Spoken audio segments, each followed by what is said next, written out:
Il y a une différence entre le pardon et la conséquence. Les gens confondent les deux. Ils croient que lorsqu'une personne pardonne, les conséquences doivent suivre. Que le pardon marque la fin, non seulement pour celui qui pardonne, mais aussi pour l'univers qui a été témoin de l'injustice.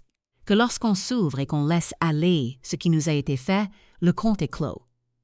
Mais le pardon n'est pas une reddition de compte. Le pardon, c'est ce que l'on fait de ce qu'on porte en soi. La comptabilité relève d'autres choses. Nafi le comprenait depuis des années, en théorie.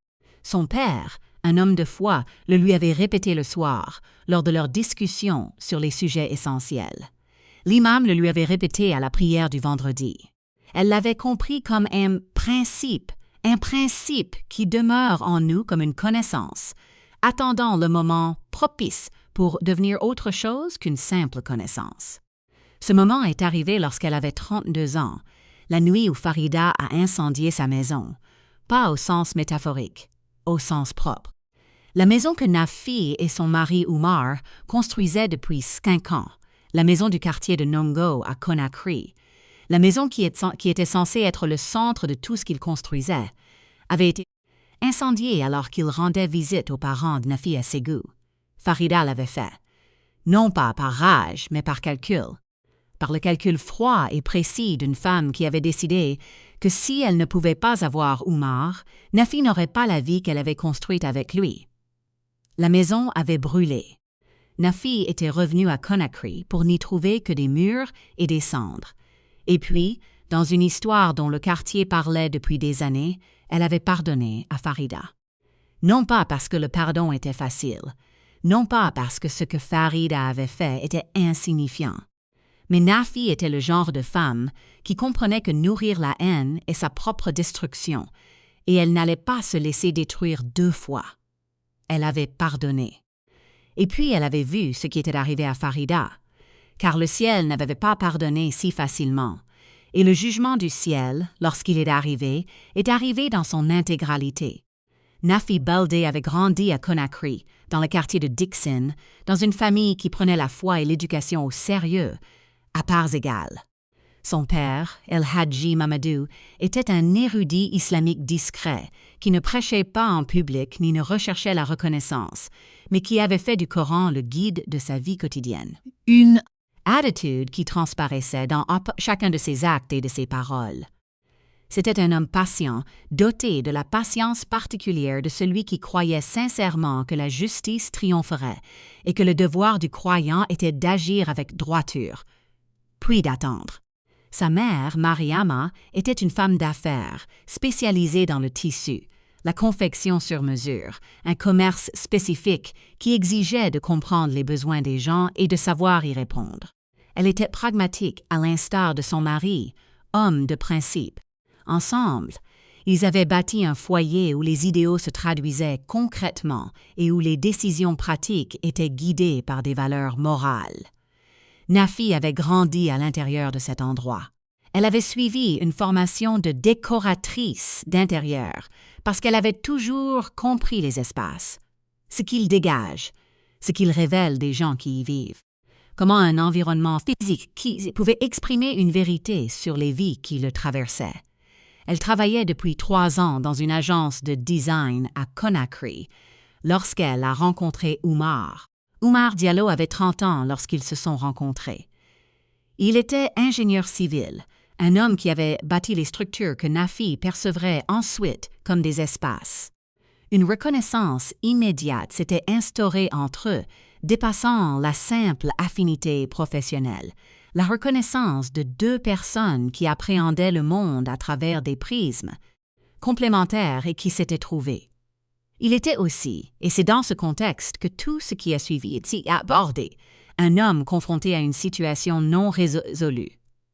Elle s'appelait Farida. Lui et Farida étaient ensemble depuis 2 ans avant qu'ils ne rencontrent Nafi. Ils n'étaient pas fiancés, ils n'avaient pas d'engagement formel. Mais Farida avait le sentiment d'être dans une relation qui évoluait vers le mariage. Et Oumar, qui n'avait pas été tout à fait clair sur ses intentions ni sur ses sentiments, avait laissé cette impression perdurer plus longtemps que l'honnêteté ne l'exigeait. Lorsqu'il a rencontré Nafi, il a immédiatement compris que ce qu'il ressentait pour elle était différent de ce qu'il éprouve pour Farida. Il avait rompu avec Farida, pas bien. Il avait été honnête, mais pas doux. Et Farida, qui pensait se construire un avenir et à qui l'on venait d'annoncer que cet avenir n'existerait pas, a accueilli cette nouvelle avec la dévastation particulière de quelqu'un dont le monde a été bouleversé sans son consentement. Elle n'avait pas encore assimilé l'ampleur du désastre, elle l'avait rangé. Pendant 3 ans, alors que Nafi et Oumar se fréquentaient, se fiançaient, se mariaient, et commençaient à construire leur maison à Nongo, Farida l'avait entreposée. Nafi était au courant pour Farida. Oumar le lui avait dit au début de leur relation. Il avait été honnête, c'était dans sa nature cette honnêteté particulière d'un homme qui préférait affronter l'inconfort maintenant plutôt que de gérer une situation compliquée plus tard. Il avait dit « Il y a une femme qui croyait que nous envisagions le mariage. J'ai mis fin à notre relation. La situation n'a pas été gérée comme elle aurait dû l'être. Je voulais que tu le saches. » Nafi avait reçu ceci. Elle n'en avait pas eu peur. Elle avait porté un jugement, fondé sur ce qu'elle savait d'Oumar et sur ce qu'il lui avait dit, selon lequel il s'agissait d'un problème de son passé qui avait été réglé. Elle avait en partie raison. Ce qu'elle n'avait pas pris en compte, c'est que Farida ne partageait pas cet avis. Le premier signe était discret. Un message envoyé sur les réseaux sociaux de Nafi, depuis un compte qu'elle ne reconnaissait pas, sans nom.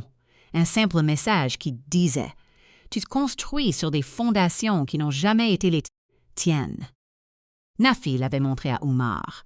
Il avait reconnu dans cette formulation quelque chose que Farida aurait pu dire. Il avait essayé de joindre Farida. Elle n'avait pas répondu. Ils étaient passés à autre chose. Le deuxième panneau était moins petit. Lors d'une soirée, une réception chez un ami commun, le genre d'événement mondain typique de Conakry, où les cercles se croisent sans prévenir, Farida était présente. Nafi ignorait sa présence. Elles étaient restées dans la même pièce toute la soirée sans échanger un mot. Mais Nafi avait perçu une attention particulière, comme venue de l'autre côté de la pièce. Pas de la curiosité, quelque chose de plus intense. Elle l'avait dit à Oumar. Il avait dit qu'il parlerait à Farida. Elle ignorait s'il avait eu une conversation et ce qu'elle avait abouti. Rien n'avait changé, en apparence. Puis vint le voyage à Ségou. Les parents de Nafi avaient fêté leur 35e anniversaire de mariage. Nafi et Oumar étaient allés à Ségou pour une semaine. La maison de Nongo était fermée à clé. On avait demandé à un voisin de la surveiller, une forme de surveillance informelle propre à toute communauté qui veille les uns sur les autres. L'incendie s'était déclaré à 2 heures du matin. La voisine avait appelé. Elle avait d'abord appelé Oumar, puis Nafi. Ils dormaient. Réveillés par les appels, ils avaient roulé toute la nuit jusqu'à Conakry et étaient arrivés à l'aube pour trouver la maison toujours debout, mais ravagée à l'intérieur. Le feu avait ravagé la structure principale. L'intérieur, le mobilier, tout ce qu'ils avaient choisi, placé et agencé avec soin, tout ce qui avait une signification pour la vie qu'ils construisaient. Les murs étaient encore debout. Tout avait disparu à l'intérieur. L'enquête avait duré 2 semaines. L'enquête des pompiers avait été minutieuse. La cause avait été déterminée. Il ne s'agissait pas d'un accident. Un incendie criminel déclenché à l'aide d'un accélérant par une fenêtre forcée. Farida a été identifiée grâce à un témoin. La voisine qui avait appelé, une femme nommée Hawa, avait aperçu quelqu'un près de la maison ce soir-là. Elle n'avait pas compris sur le moment ce qu'elle voyait et l'avait signalé après le début de l'enquête. Farida avait été interrogée. Elle ne l'avait pas admis au départ. Puis les preuves s'étaient accumulées. Un relevé téléphonique, un achat d'accélérant, le témoignage d'un témoin, et elle l'avait admis. Elle avait dit qu'elle avait voulu détruire ce qu'elle ne pouvait pas avoir. Elle l'avait dit sans manifester le moindre remords. L'affaire a été transmise aux autorités. Nafi avait rendu visite à Farida, pas immédiatement. 3 semaines après l'incendie. Une fois l'enquête terminée, les accusations portées et la procédure judiciaire enclenchée. Oumar ne voulait pas qu'elle parte. Non par instinct de protection, mais à cause du malaise particulier d'un homme qui savait que cette visite l'obligerait à se confronter à son propre rôle dans cette situation et à ses conséquences. Nafi avait déclaré « Je ne pars pas pour elle, je pars pour moi ». Elle était partie. Farida se trouvait chez sa famille. Elle n'était pas encore en détention.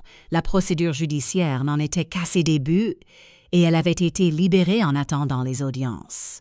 Elle avait ouvert la porte et trouvé Nafi. Son visage trahissait une émotion complexe. Pas du remords à proprement parler, mais quelque chose qui commençait à s'en rapprocher.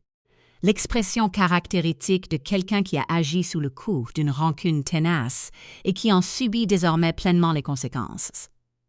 Nafi était entrée. Ils étaient assis. Nafi avait regardé cette femme. Elle avait pensé à la maison. Aux 5 années de sa construction, chaque choix de matériaux, chaque samedi matin passé au marché à dénicher la perle rare, chaque pièce conçue pour exprimer quelque chose de précis de la vie, qu'elle et Oumar construisaient. Tout cela disparut en une nuit. Elle avait pensé à tout cela. Et puis elle avait dit « Je suis venue te dire que je te pardonne ». Farida l'avait regardé. « Non pas parce que ce que tu as fait était acceptable », avait dit Nafi. « Il ne l'était pas. Non pas parce que tu ne devrais pas en subir les conséquences. Elle le devrait. Mais parce que je ne te haïrais pas. C'est pour mon bien, pas pour le tien. » Elle avait regardé Farida. « Je suis venue te dire autre chose aussi », avait-elle dit. « Ce qu'Oumar t'a fait, la façon dont il a mis fin à notre relation n'était pas acceptable. Tu méritais plus d'honnêteté, plus tôt. Cela ne justifie pas ton comportement. Mais c'était mal. Et je suis désolée que tu aies vécu ça. » Farida était restée complètement immobile. Elle était restée longtemps silencieuse. Puis elle avait dit « J'ai brûlé votre maison. »« Je sais, » avait dit Nafi. « Et tu es venu ici pour me pardonner. » « Oui, » avait répondu Nafi. « Pourquoi » avait demandé Farida, non pas avec cynisme, mais avec une véritable incompréhension. Nafi avait pensé à son père, aux soirées, aux principes et au savoir précis qui avaient attendu le moment où il faudrait qu'il devienne plus qu'un simple savoir. « Parce que mon père m'a appris, » avait-elle dit, « que ce que je porte détermine où je vais, et je ne laisserai pas ce que tu as fait déterminer où je vais. » Elle s'était levée. Elle était partie. Dehors, elle était restée longtemps assise dans sa voiture. Elle n'avait pas pleuré. Elle était restée assise. Elle avait réfléchi à ce qu'elle venait de faire, à savoir si c'était la bonne chose à faire, à savoir si le pardon accordé à Farida, qu'elle n'avait pas demandé, était un cadeau ou simplement quelque chose que Nafi avait besoin pour elle-même. Elle avait conclu. Les deux. C'était les deux. Et les deux étaient légitimes. Elle était rentrée chez elle en voiture. Pour l'instant, son foyer était la maison de ses parents à Conakry. Ils n'étaient pas retournés à ses goûts. Ils étaient restés sur place lors des incendies et n'étaient pas partis. La maison de ses parents servait de fondation provisoire le temps que la maison principale soit reconstruite. Son père était assis dans la cour lorsqu'elle est arrivée. Elle s'était assise à côté de lui. Elle lui avait dit qu'elle avait rendu visite à Farida. Il était resté silencieux, puis avait dit « Comment te sens-tu » ? « Comme si j'avais bien fait », avait-elle dit. Et comme si c'était plus difficile que prévu. Il avait hoché la tête. « C'est toujours plus difficile que prévu », avait-il dit. « Les bonnes choses le sont généralement. » La procédure judiciaire s'était poursuivie sans que le pardon de Nafi n'ait d'incidence sur son déroulement. Voilà ce que les gens n'avaient pas compris. Certains habitants du quartier s'attendaient, voire espéraient, que le pardon de Nafi signifierait qu'elle retirait sa plainte, qu'elle laissait Farida libre. Ils s'attendaient à ce que le pardon soit synonyme d'absence de conséquences. Ce n'était pas ce que cela signifiait. Nafi a pleinement coopéré avec la procédure judiciaire. Elle avait déclaré « Le pardon, c'est ce que j'ai fait avec mon propre cœur. Ce que fait la loi, c'est l'affaire de la loi. » Maître Kouyaté, l'avocat en charge du dossier, avait parfaitement respecté cette décision. L'affaire a suivi son cours. Farida avait été condamnée. L'accusation portait sur un incendie criminel avec intention de détruire des biens. La peine prononcée était de 18 mois assortie de travaux d'intérêt général et du remboursement des dommages. La restitution avait été financière, une contribution à la reconstruction. Ce n'était pas le coût total des dégâts. Aucun chiffre ne peut couvrir l'intégralité des dépenses liées à 5 années de construction. Mais c'était déjà ça. Ce qui avait été plus significatif dans le compte-rendu qui s'est poursuivi après la condamnation, c'était ce qui était arrivé à Farida en dehors du processus légal. Le monde social de Conakry n'est pas très étendu. Il est important de comprendre cela. Les gens se connaissent. Les familles se connaissent entre elles. Le réseau de liens particuliers qui existe dans une ville de cette taille fait que ce qui est connu l'est aussi largement. Voici ce qui est devenu connu. Farida avait incendié la maison d'une femme. Ce n'était pas la maison d'une inconnue. C'était la maison d'une femme qui était venue la voir ensuite et lui avait pardonné. Ces deux choses furent connues en même temps, et leur combinaison eut un effet spécifique que ni Nafi ni Farida n'avaient anticipé.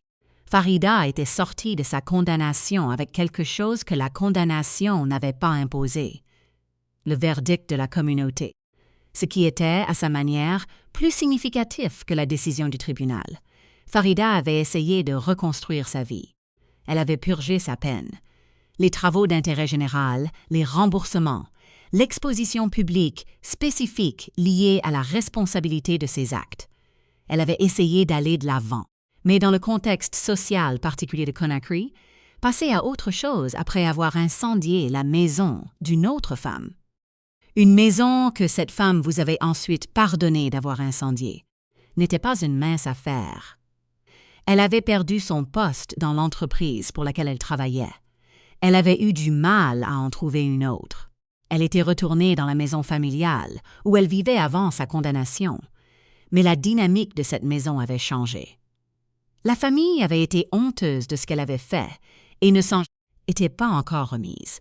Elle était devenue, à la manière particulière des personnes qui ont commis un acte irréversible et qui doivent vivre avec cet acte, devenue plus petite, pas seulement par des punitions externes, du bilan intérieur de quelqu'un qui avait incendié une maison dans le froid d'un grief longtemps refoulé, puis avait vu la femme dont elle avait incendié la maison venir à elle et la pardonner, et qui avait compris, dans ce pardon, toute la mesure de ce qu'elle avait fait. La femme qui lui avait pardonné l'avait blessée davantage que la condamnation elle-même, car le pardon avait révélé exactement ce que c'était.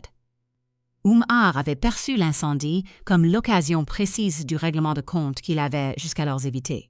Il avait analysé les conséquences de sa mauvaise gestion de la situation avec Farida, non pas pour excuser ses actes, elle avait fait ses propres choix, mais pour reconnaître sa part de responsabilité. Il avait manqué de clarté là où il aurait dû être clair. Il avait laissé une impression persister, car la corriger aurait nécessité une conversation difficile. Cette conversation difficile, si elle avait eu lieu, aurait peut-être pu empêcher l'incendie. Il était resté assis à y réfléchir. Il était venu voir Nafi et lui avait dit « Je dois vous dire quelque chose à propos de ma contribution à tout cela. » Elle avait dit « Je sais, je le savais. J'attendais que tu sois prêt à le dire. » Il l'avait regardé. « Tu le savais? Je suis décoratrice d'intérieur, » avait-elle dit. « Je comprends les espaces. Je sais ce qui s'intègre ou ce qui est disproportionné et ce qui n'a rien à faire là. » Elle l'avait regardé. « Je savais que quelque chose n'allait pas. J'ai choisi de croire que cela n'aurait pas d'importance. » Elle était restée silencieuse. « Je me suis trompée. » Il était resté silencieux. « Je suis désolée, » avait-il dit. « Je sais, » avait-elle dit. « Qu'est-ce que tu veux faire? » Il avait déclaré « Je veux reconstruire la maison et ce que je n'ai pas géré correctement. » Elle l'avait regardé. « Alors reconstruisons, » avait-elle dit. La reconstruction de la maison avait duré 14 mois. Ce n'était plus la même maison. Ils avaient conservé les murs restants et travaillé à partir de là, mais avaient entièrement repensé l'intérieur. Nafi avait réalisé la décoration elle-même. Elle y avait consacré plus de temps qu'à n'importe quel autre projet professionnel. Elle l'avait abordé de la même manière qu'elle avait cheminé vers le pardon. Lentement, en profondeur, en travaillant intensément, la nouvelle maison était mieux que l'ancienne. non pas parce que l'ancien était mauvais, mais parce qu'elle avait 14 mois de plus pour comprendre ce qu'elle voulait que ces espaces expriment. Elle avait apporté plus de lumière à la pièce principale. Elle avait aménagé la cuisine pour que 2 personnes puissent y travailler simultanément. Elle et Umar cuisinaient tous les deux, et l'ancienne cuisine avait toujours été un peu trop petite pour cela, et elle ne l'avait jamais réaménagée. Elle avait doté la chambre d'une fenêtre orientée à l'est. Ce précieux cadeau de lumière matinale qu'elle avait toujours désiré et qu'elle avait toujours eu l'intention de réaliser. Elle avait construit ce qu'elle désirait, pas la maison qui avait brûlé, quelque chose de mieux. Nafi avait maintenant 38 ans. Elle avait son propre cabinet de design. Elle avait créé sa propre entreprise 2 ans après l'incendie, avec la clarté particulière d'une personne qui a vécu une épreuve qui dissipe incertitude quant à ses désirs. À Conakry, elle était reconnue pour son travail. Pas célèbre, la gloire ne l'intéressait pas. Reconnue. Au propre du terme, celle d'une personne dont le travail était excellent et dont les clients parlaient. Elle était également connue pour autre chose. Pour ce qu'elle avait fait à Farida. Non pas parce qu'elle en avait parlé, elle ne l'avait pas fait, mais parce que le voisinage était au courant. Parce que Conakry n'était pas une grande ville et que ce qui s'était passé avait été vu, ainsi que ce qu'en avait fait Nafi, avait également été vu. Il arrivait que des gens lui posent des questions à ce sujet. Elle disait toujours la même chose. Elle a déclaré « J'ai pardonné avec mon propre cœur. Je ne l'ai pas fait pour elle. Je l'ai fait parce que j'avais besoin de vivre sans ce poids. » Elle a déclaré « Ce qui lui est arrivé ensuite ne me concernait pas. Cela relève de sa propre responsabilité. » Son père avait maintenant 70 ans. Elle lui rendait visite chaque semaine. Il restait assis dans la cour et parlait des choses importantes. Un soir, 4 ans après l'incendie, il avait dit « Ah, la femme qui a incendié votre maison. » Farida avait dit Nafi « Savez-vous où elle se trouve actuellement ?» Elle avait entendu dire, par diverses sources, que Farida avait quitté Conakry. Elle se trouvait dans une petite ville de l'intérieur des terres. Elle essayait de recommencer sa vie ailleurs, loin des contraintes sociales qui avaient rendu Conakry si difficile. « Elle est partie », avait dit Nafi. Son père était resté silencieux. Il avait alors dit « Vous lui avez donné quelque chose qu'elle n'avait pas demandé. Elle l'a mal dépensé. Ce n'est pas votre comptabilité. » « Je sais », avait dit Nafi. « Ta comptabilité, avait dit son père, c'est ce que tu as construit après. » Il l'avait regardé. « Qu'avez-vous construit ?» avait-il demandé. Elle y avait pensé. Elle avait pensé au cabinet d'architecte, à la maison avec sa fenêtre orientée à l'est, à la lumière du matin. Elle avait pensé à Umar et ce qu'ils avaient reconstruit. Pas seulement la maison, mais aussi la conversation que l'incendie avait provoquée. Cette honnêteté particulière qui avait émergé. Lorsqu'ils étaient tous deux assis au milieu des ruines, décidant ce qu'il fallait garder, ce qu'il fallait reconstruire différemment. La nuit où elle se rendit en voiture chez Farida, elle avait repensé à la voix de son père, à ce principe qui, toutes ces années auparavant, avait attendu de devenir plus qu'un simple savoir. « J'ai construit quelque chose de mieux que ce qui a brûlé », avait-elle déclaré. Son père avait souri. « Bien », avait-il dit. « C'est la comptabilité correcte.